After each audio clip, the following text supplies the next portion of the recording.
3. The Talmud and Bible believers. The supreme hatred of Talmudic Judaism is reserved for and directed against the hated adherers to the text of Scripture, who are thus accused of spurning the words of the Pharisee sages, as enshrined in the Babylonian Talmud. These adherers to the Bible are classified as the primary enemies of Judaism. They are all idolaters, heathen, goy. They rank not only as animals, like the rest of the non-Jewish human race, but as the lowest and most despised form of life. The Talmud frequently refers to Bible adherents scathingly as Samaritans and Cuthians, phraseology similarly used to excoriate Christians. The Sadducees were the first of these enemies. They were the constant opponents of the Pharisees and their imported Babylonian paganism, misrepresented by the Pharisees as the tradition of the elders, the oral law, ostensibly transmitted privately to Moses and on down, superseding anything written in the Bible. In the 6 years of civil war between the Pharisees and Alexander Jannaeus, king and high priest of Jerusalem, 50,000 were killed on both sides before the Sadducean ruler succumbed, and his widow Salome turned affairs over to the Pharisees in 79 BC. Her brother, Simon ben Shittah, had been waiting for such an opportunity. The continued civil war resulted in the sons of Alexander Jannaeus, Hyrcanus, and Aristobulus in 63 BC, going hat in hand to Pompey, Caesar's Roman general in Syria, asking him to invade Palestine and slaughter their respective opponents. This is how Rome happened to be in power when Christ was born. Only after Christ's ascension did the Pharisees triumph. Other enemies have been the Samaritans, whom our Lord seemed to favor. They had been brought in from Cutha and other places in the world Assyrian Empire to take the place of the 10 Israel tribes deported in 721 BC. They had adopted biblical Judaism and opposed the return from Babylon in 536 BC of the Pharisee-run population. Each year, a handful of Samaritans celebrate Passover on the site of their former temple at Mount Gerizim, an event contemptuously referred to by American Jewish writers. The Karaites arose in 8th century in Babylonia under Anan to plague the Pharisee top element by scorning the Talmud and holding up the Bible as supreme authority. A molten steam of hatred, therefore, was turned on them. With true Talmudic brotherhood and tolerance, Anan was expelled from Babylonia and founded the Karaite sect in Jerusalem. Later, when the few remaining thousands of Karaites were favored by the Tsar of Russia, although classed as untouchables by Talmudists, the latter offered to join the Karaites to get immunity from Tsarist displeasure, but the Karaites turned them down as hypocrites. The supreme curses the Karaites have shared with Christians are due to the adherence of the Karaites to the Bible instead of the sages or Jewish Talmud. They are likened to the Sadducees and Samaritans in this. See Exhibits 16, 24, 25, and 26.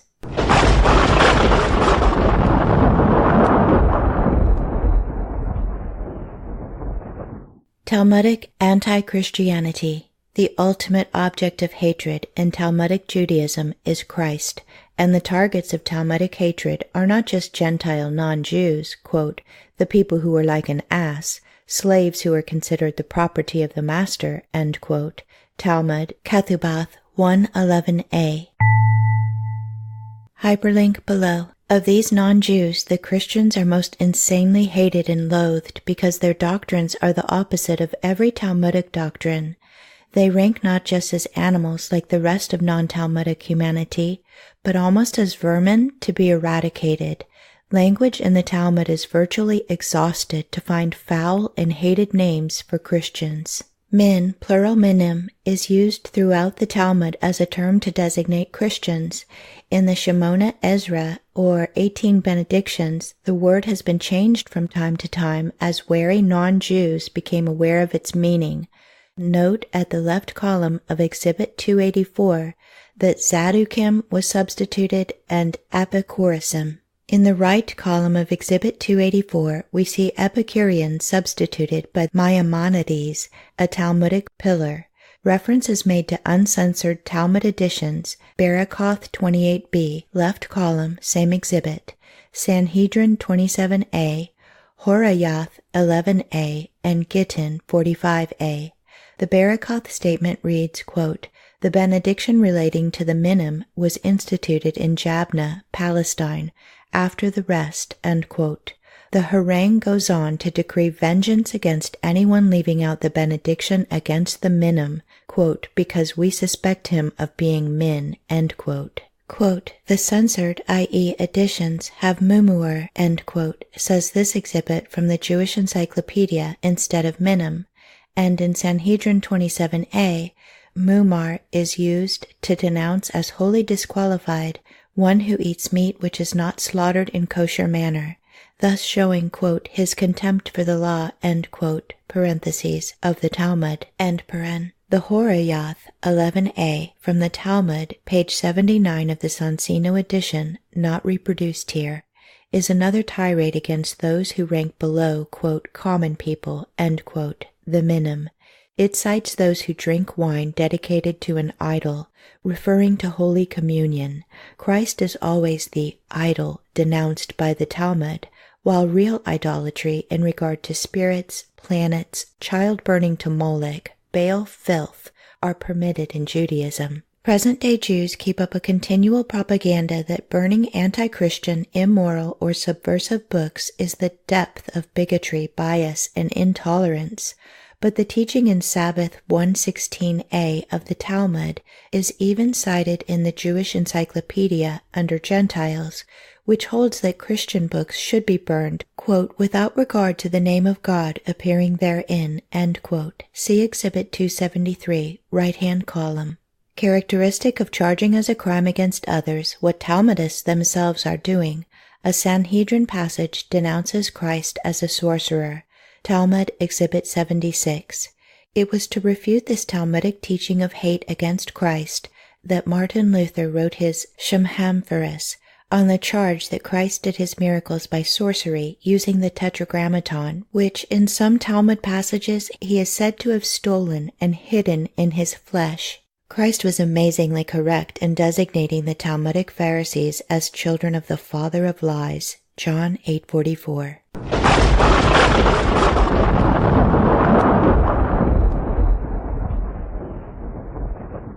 Christianity calls from hell. Christianity is likened in the Talmud to one of two daughters of a horse leech calling from hell, quote, "Bring, bring." One is the government, quote, "which constantly imposes fresh taxes and duties," end quote, and the other, quote, "minneth," end quote, Christianity, quote, "which continually lures the unwary to its erroneous teaching," end quote. A biblical verse is then misused as a curse, quote, "applied to those converted to idolatry," end quote, parentheses, Christianity, end paren. Then another says the voice of hell is calling to these two daughters who cry and call in this world back to hell. See Exhibit 179.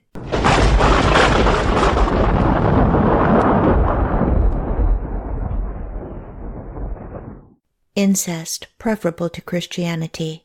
The Talmud speaks of a woman who confessed that her younger son was the offspring of her older son, and that incest was her lightest sin, and wanted to die in peace but could not, for if incest was her lightest sin, quote, it may be assumed that she had also adopted minneth, Christianity. That is why she did not die. Since she said of her guilt that it is one of the lightest, it may be assumed that she was guilty of idolatry, Christianity also, end quote. A tale follows about a rabbi who visited every harlot in the world, crossing 7 rivers to get at the last one. He is allowed to die in peace because he had not committed the unforgivable minneth, Christianity.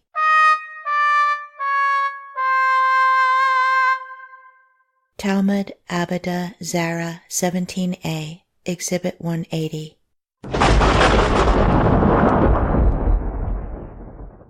Death from snakebite preferable. The Talmud says that Rabbi Ishmael, a sage, has a nephew who is bitten by a snake and wants to let Jacob, a disciple of Jesus, heal him, but dies in the middle of the sentence.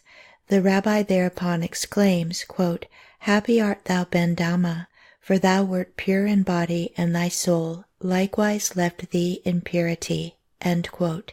His joy was because, of course, it was preferable to die of a snake bite than to be healed by a Christian. Talmud, Abada, Zera 27b. See Exhibit 187. Jesus and the high priest's privy.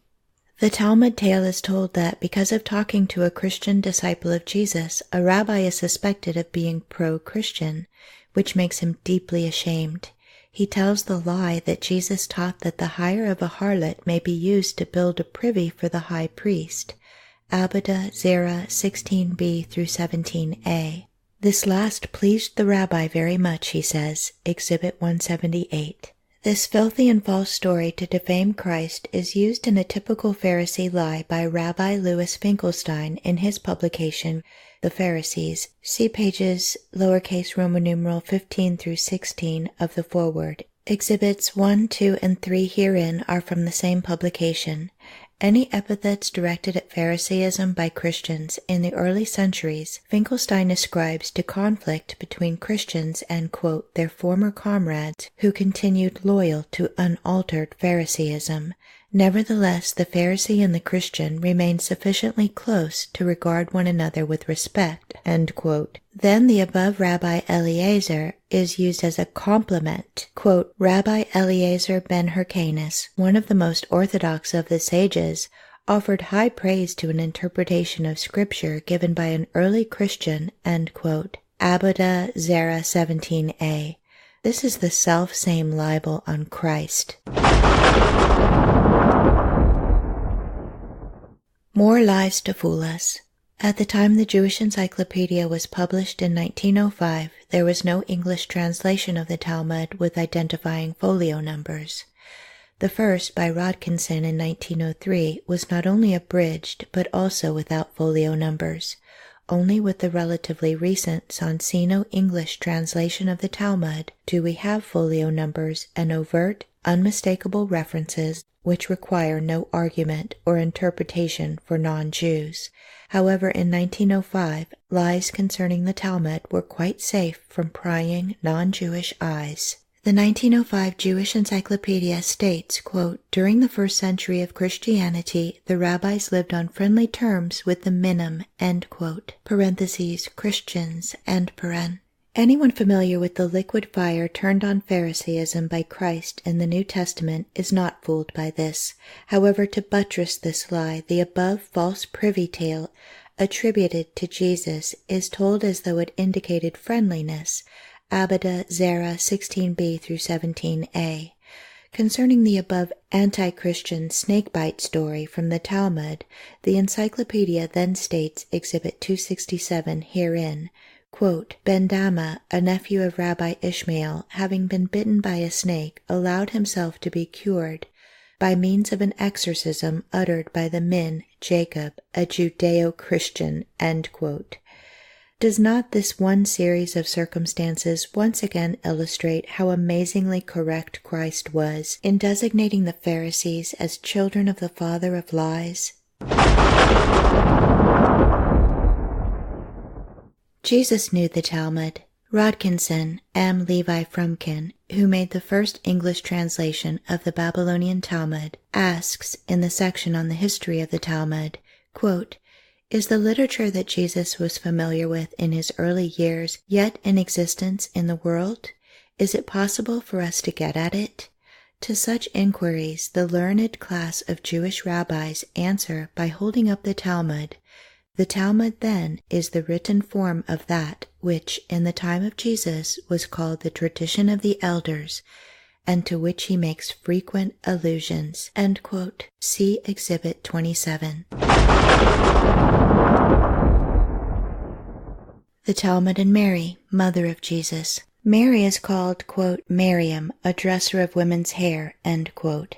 She, quote, committed adultery, end quote. Exhibit 75. Quote, she played the harlot with carpenters, end quote. Exhibit 114.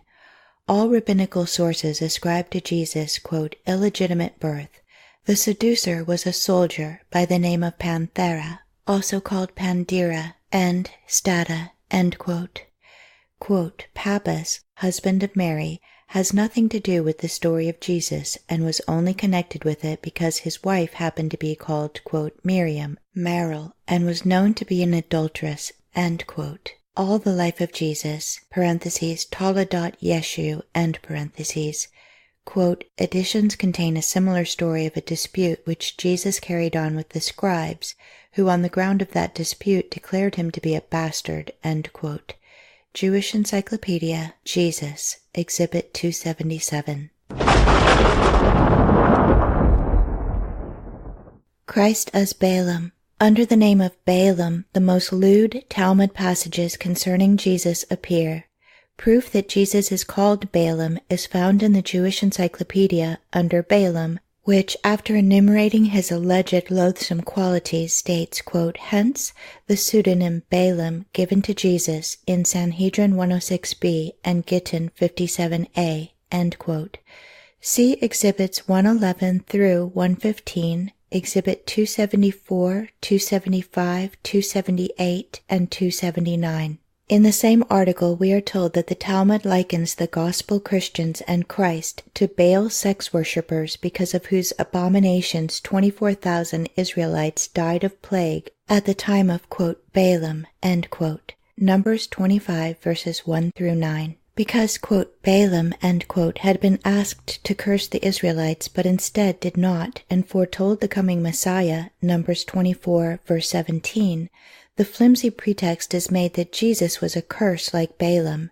Quote, he is pictured as blind of one eye and lame in one foot, and his disciples distinguished by 3 morally corrupt qualities, end quote.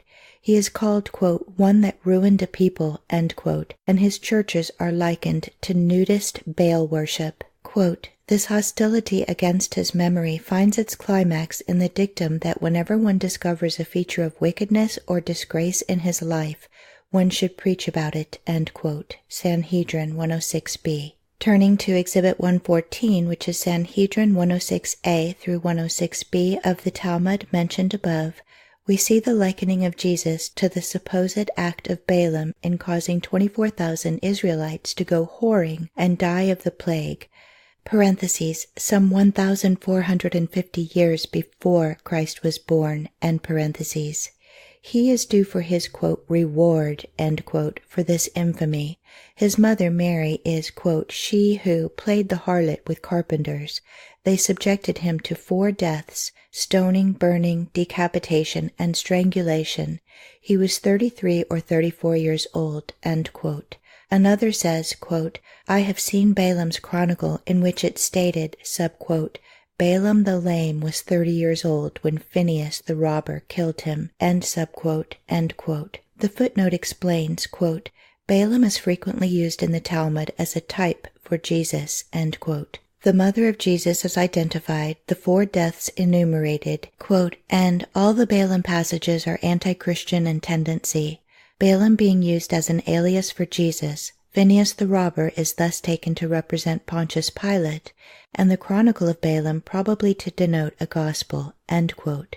Verifying the Jewish Encyclopedia account above on Balaam being Jesus in the Talmud, we see, quote, in the case of the wicked Balaam, whatever you find written about him, lecture upon it to his disadvantage, end quote. Exhibit 115. Christian churches are likened to tents for Baal prostitution, with old women outside, young ones inside to get customers drunk and disrobe and worship the, quote, idol, end quote, Jesus, in Baal manner by prostitution. Exhibit 112. Hanging a calumny on the brief mention in the Bible that Balaam was slain, Numbers 32 verse 8, the above passage in Sanhedrin is cited by the Jewish Encyclopedia thus, quote, in the process of killing Balaam, Numbers 30 verse 8, all 4 legal methods of execution, stoning, burning, decapitating, and strangling, were employed, end quote. Sanhedrin 1c, see Exhibit 274. Quote, he met his death at the age of 33, and it is stated that he had no portion in the world to come. End quote. Sanhedrin, lowercase numeral number 10, paragraph 2 and 90a. Sanhedrin 90a of the Talmud denying, quote, Balaam, end quote, a place in the world to come, begins with Exhibit 96 herein. There it is stated that the resurrection being denied by Sadducees and Samaritans, quote, it was to oppose these that the doctrine was emphatically asserted in the second of the 18 benedictions, end quote. The, quote, sin, end quote, of pronouncing the Tetragrammaton is cited against Christ and Christians. Exhibit 97. The curse of Christians as those who pronounce the name as spelt Tetragrammaton and read, quote, uncanonical books, end quote, begins with the Mishnah starting with Exhibit 97. Vague meanderings to throw off a possible Christian reader appear in the footnotes, Exhibit 97, with a hint that the, quote, uncanonical books, end quote, may mean this or that, but, quote, there are indications, however, that something more is meant, end quote. But the footnote to, quote, uncanonical books, end quote, still being discussed 68 pages later, see Exhibit 102, overtly reveals that the reference is to the New Testament and that the word Sadducees is used to indicate Gentiles. The 18 benedictions. The, quote, religious, end quote, Orthodox Jew recites the 18 benedictions, or Shemona Ezra, 3 times weekdays, 4 times on holidays and Sabbaths, the 7th and 12th of which curse the Christians and non-Jews to hell and perdition. Thus, the, quote, good Orthodox Jew, end quote, gives us Christians 6 cursings on ordinary days, 8 on specials. Note all the varieties of double talk which have been utilized down the centuries to keep the truth about the Shemona Ezra from the non-Jews who might not be friendly to those who recite this brotherhood litany religiously 6 to 8 times daily. Note, quote, in order to obviate hostile misconstructions, the text was modified, end quote, and one change after another to fool the non-Jew is enumerated. See Exhibit 284. The 12th benediction, the Birkat ha-Minim, curse against Christians, etc., quote, furnish the traducers of Judaism and the Jews a ready weapon of attack, end quote. See Exhibit 284. This petition against enemies, non-Jews, is called an imprecatory appeal. Imprecatory means, of course, invoking evil, a curse. Webster. It is further stated by the Cautious Jewish Encyclopedia, same exhibit, quote, the 7th benediction looks like a duplication and is superfluous, end quote.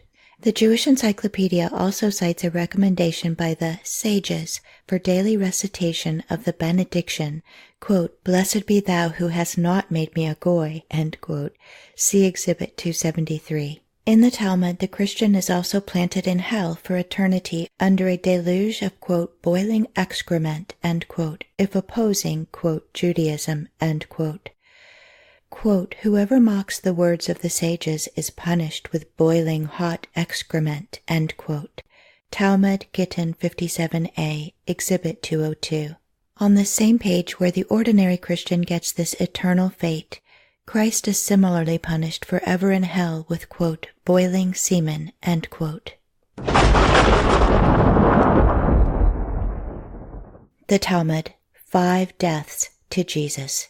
Jesus, as stated in both the Talmud and Jewish Encyclopedia, gets, quote, 4 legal methods of execution, end quote, and is crucified as well as a blasphemer of Pharisee Judaism. Jesus stoned, then, quote, hanged, end quote, or crucified, Sanhedrin 43a through 45b, Exhibit 46 and Exhibit 48. Sanhedrin 67a, Exhibit 75, where under another phony name, Ben Stada, Jesus is identified as, quote, Jesus of Nazareth, end quote. See Jewish Encyclopedia, Exhibit 277 and Exhibit 8. As to Judas, we are told, Exhibit 279, that, quote, when Judas found he could not touch Jesus in any way in aerial battle, he defiled him, end quote.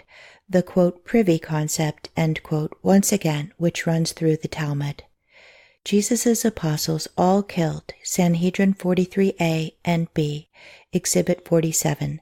Their names are decoded by the Jewish Encyclopedia. See Exhibit 278, right column. Jesus crucified as a, quote, blasphemer, end quote. Sanhedrin 46a, Exhibit 51. Jewish Encyclopedia, Exhibit 276. Jesus burned, Sanhedrin 52a, Exhibit 52. Manner of burning, Yebamath 6b, Exhibit 151. Verified by Jewish Encyclopedia under Balaam, Exhibit 274.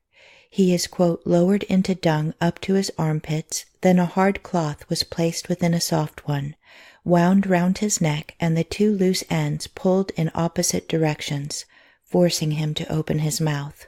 A wick was then lit and thrown into his mouth so that it descended into his body and burnt his bowels. His mouth was forced open with pincers against his wishes, Exhibit 52. And, quote, the death penalty of burning was executed by pouring molten lead through the condemned man's mouth into his body, burning his internal organs, Exhibit 152. Jesus strangled, quote, he was lowered into dung up to his armpits, then a hard cloth was placed within a soft one, wound round his neck, and the two ends pulled in opposite directions until he was dead, end quote. Talmud, Sanhedrin 52a, Exhibit 53. This is repeated, Sanhedrin 106b, Exhibit 114, and verified by the Jewish Encyclopedia, Exhibit 274. Jesus in hell, where his punishment is, quote, boiling in hot semen, end quote. Talmud Gittin 57a, Exhibit 202. The subject is identified as Jesus in a footnote, also in the Jewish Encyclopedia under Balaam, Exhibit 275. Christians in hell, in the above passage, are punished by, quote, boiling hot excrement, which is the punishment for all who mock, quote, at the words of the sages, i.e., the Talmud, end quote.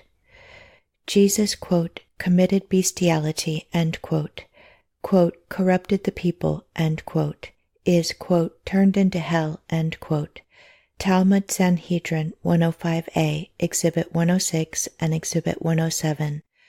Jesus, quote, limped on one foot, end quote, and, quote, was blind in one eye, end quote. Quote, he practiced enchantment by means of his membrum, end quote.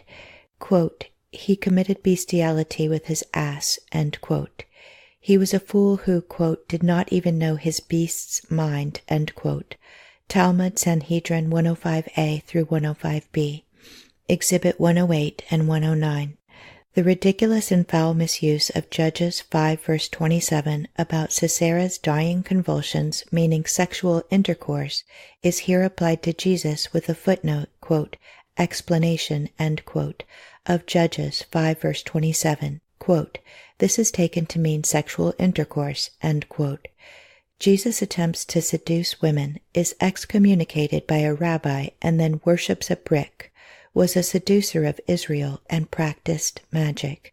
Talmud Sanhedrin 107b, Exhibit 117. Also the Jewish Encyclopedia, see Exhibit 277. Jesus is cited in the index of the Sanhedrin portion of Talmud, quote, chief repository of the criminal law of the Talmud, end quote. See Exhibit 43, which shows the page numbers where he is denounced, Exhibit 118. Jesus' resurrection is cursed, quote, woe unto him who maketh himself alive by the name of God, end quote. Talmud Sanhedrin 106a, Exhibit 111. The trial of Jesus, quote, it was by the action of the priests that Jesus was sent before Pontius Pilate, end quote. The Sanhedrin priests, quote, had most reason to be offended with Jesus' action in cleansing the temple, end quote. The probable place of his trial, according to the Talmud, his cry, quote, my God, why hast thou forsaken me, end quote, was in all its implications itself a disproof of the exaggerated claims made for him. The very form of his punishment would disprove these claims in Jewish eyes. No Messiah that Jews could recognize could suffer such a death, for, quote, he that is hanged is accursed of God, end quote. Deuteronomy, lowercase Roman numerals 21, paragraph 23. This refers to a, quote, evil son, end quote, and Talmudist Rashi ends, quote, an insult to God, end quote. The foregoing is from the Jewish Encyclopedia under Jesus. See Exhibit 276. Other foul charges against Jesus and his mother, his being a, quote, bastard, end quote, and the like follow.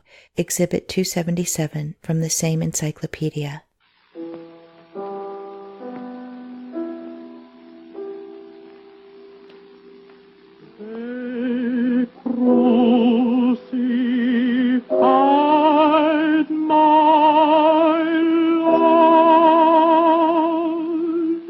Next, Chapter 4, Exploitation of Non-Jews.